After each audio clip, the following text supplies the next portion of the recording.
Hi hello ನಮಸ್ಕಾರ ಬುದ್ಧಿವಂತರೆ, ಎಲ್ಲರೂ ಚೆನ್ನಾಗಿರ ಅಂತ ಅಂದ್ಕೊಂಡಿದ್ದೀನಿ. ನನ್ನ ಹೊಸ ವೀಡಿಯೋಗೆ ಸ್ವಾಗತ. ಇವತ್ತೊಂದು ಬಂದಿಲ್ಲ, ಜಾಸ್ತಿ ಲ್ಯಾಗ್ ಮಾಡಿದೆ. ವೀಡಿಯೋ ಸೆಟ್ ಮಾಡೋಣ.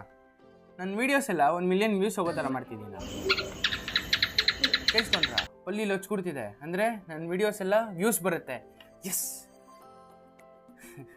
ಇದು ನೀವು ನಂಬ್ತೀರಾ? ಎಲ್ರಿಗೂ ಗೊತ್ತಿರೋದೆ ಅದೇನೆಂದರೆ, ನಾವೇನಾದ್ರು ಮಾತಾಡುವಾಗ ಕೆಟ್ಟದ್ದೋ ಒಳ್ಳೇದೋ ಪಲ್ಲಿ ಲೊಚ್ಕೊಟ್ಬಿಟ್ರೆ ನನ್ನ ಕೆಲಸ ಆಗುತ್ತೆ, ಎಸ್ ಎಸ್ ಅನ್ನೋ ನಂಬಿಕೆ. ಆರ್ ಹಿಂಗೆ ಏನಾರು ಎಕ್ಸಾಂಪಲ್ ಕೊಡ್ಬೇಕಂದ್ರೆ, ಸೇಮ್ ಹಿಂಗೆ ಏನಾದ್ರು ಮಾತಾಡ್ಬೇಕಾದ್ರೆ ನಮ್ಮ ಫ್ರೆಂಡ್ಸ್ದು ಯಾರ್ದೋ ಒಂದು ಫೋನ್ ನೋಟಿಫಿಕೇಶನ್ ಬರುತ್ತೆ ಅಥವಾ ಡೋರ್ ಬೆಲ್ ಆಗುತ್ತೆ. ಈ ಥರ ಸೌಂಡ್ಸ್ ಬಂದುಬಿಟ್ರೆ ನಮ್ಮ ಫ್ರೆಂಡ್ಸು ನೋಡೋ ನಾನು ಅಂದ್ಕೊಂಡಿದ್ದೆಲ್ಲ ನಿಜ ಆಗುತ್ತೆ ಅಂತಲೂ ಹೇಳ್ತಾರೆ. ಬುದ್ಧಿವಂತರೆ, ಇದೆಲ್ಲ ನೀವು ನಂಬ್ತೀರಾ? ನಿಜ ಅಂತ ಆರ್ ಮಿತ್ ಇರ್ಬೋದಾ ಅಂತ ಲೀವ್ ಅ ಕಮೆಂಟ್. ಈ ವಿಡಿಯೋ ನಿಮ್ಗೆ ಇಷ್ಟ ಆಗಿದ್ರೆ ತುಂಬ ಥ್ಯಾಂಕ್ಸ್, ಧನ್ಯವಾದಗಳು. ನೆಕ್ಸ್ಟ್ ವಿಡಿಯೋ ತನಕ ಸ್ಟೇ ಟ್ಯೂನ್.